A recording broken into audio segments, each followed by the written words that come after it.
এর থেকে বলি নাই। এবার যান সহিহ বুখারী কিতাবুল ইলম।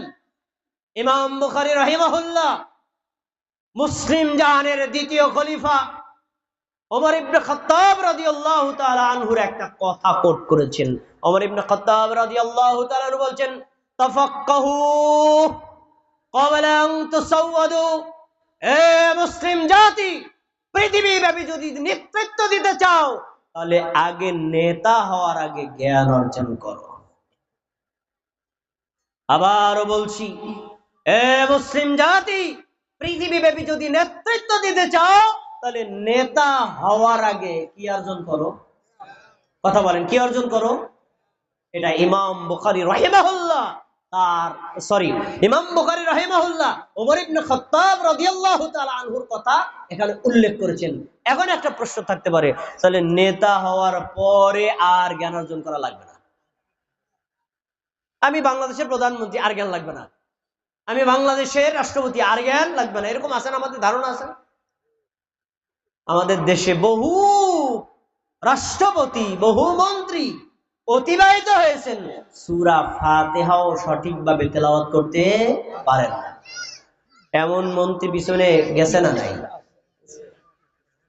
কিন্তু শুনুন, আপনি যদি পৃথিবীব্যাপী নেতৃত্ব দিতে চান, আপনাকে জ্ঞান অর্জন করতে হবে নেতা হওয়ার আগে।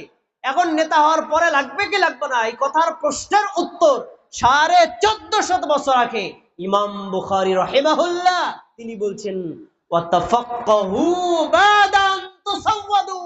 আরে নেতা হওয়ার আগে তো জ্ঞান অর্জন করবা, নেতা হওয়ার পরেও জ্ঞান অর্জন করতে হবে। তার মানে জ্ঞান অর্জনের কোনো টাইম নাই, আছে? বয়স নাই, সময় নাই। এনি টাইম আপনাকে কোরআন পড়তে হবে, এনি টাইম আপনাকে হাদিস পড়তে হবে। ইসলামের বেসিক জ্ঞান আপনার জন্য অর্জন করা ফরজ। যতদিন পর্যন্ত পৃথিবীর মুসলমানরা সত্যিকারের জ্ঞানী কোরআন, সত্যিকারের জ্ঞানী হাদিস, সত্যিকারের তাওহীদ এবং সুন্নাহর জ্ঞান অর্জন করতে না পারবে, সাথে সাথে বর্তমান পৃথিবীর তথ্য প্রযুক্তির গুণ, তথ্য প্রযুক্তি এবং বিজ্ঞানের বিষয়ে উন্নত হতে না পারবে, ততদিন পর্যন্ত মুসলমান যতবারই ক্ষমতায় যাক, ইসলামকে বিশ্বব্যাপী বিজয়ী করতে সক্ষম হবে না। জ্ঞান ইসলামের সবচেয়ে বড় গুরুত্বপূর্ণ বিষয়, কিন্তু বড় কষ্টের বিষয়। আমার আগে মাসুম ভাই আলোচনা করেছেন, আমি আলোচনা শুনেছি। তিনি বলেছেন, আমরা অনেকে মুসলমান, যদি বলি ভাই মুসলিম অর্থ কি জানে না, ইসলাম অর্থ কি জানে না। এই আপনি যে মুমিন বলেন, ঈমান অর্থ কি জানে না। না জানা লোকের সংখ্যা এই মালতকান্দি এলাকায়, শরীয়তপুর জেলা এলাকায় কম না বেশি? না জানা লোকের সংখ্যা কম না বেশি? বেশি। জানে না। আমরা ধর্ম পালনকারী, ইসলাম অর্থ কি জানে না। আমরা ঈমান গ্রহণ করেছি, ঈমান অর্থ কি জানে না। ঈমানের রুকন কয়টি জানে না, ইসলামের রুকন কয়টি জানে না। আর এরা কি বিশ্বব্যাপী ইসলাম প্রতিষ্ঠিত করবে? কখনোই সম্ভব না, ইম্পসিবল। জ্ঞানের যুদ্ধ সবচেয়ে বড় যুদ্ধ। এজন্য রাসূলুল্লাহ সাল্লাল্লাহু আলাইহি ওয়াসাল্লাম তার সাহাবীদেরকে সবার আগে জ্ঞান অর্জন করার ব্যাপারে সবচেয়ে বেশি গুরুত্ব দিয়েছেন। তুমি জ্ঞান অর্জন করো, পৃথিবীব্যাপী নেতৃত্ব দেওয়ার ব্যবস্থা করবেন কে? ইবনে মাজার একটা হাদিস আপনার সামনে আমি শুনাই।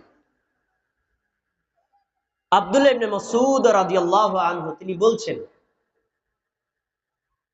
মুসলিম জাতি যদি সত্যিকারের জ্ঞান অর্জন করে, খেয়াল করে শুনেন, এক, এবং এই জ্ঞানটা সঠিক ব্যক্তির কাছে হস্তান্তর করে, দুইটা পয়েন্ট, সত্যিকারের জ্ঞান অর্জন করে আবার সত্যিকার ব্যক্তির কাছে হস্তান্তর করে, এই মুসলিম জাতিকে আল্লাহ সারা পৃথিবীর সমস্ত মানুষের নেতৃত্ব দিয়ে দিবেন।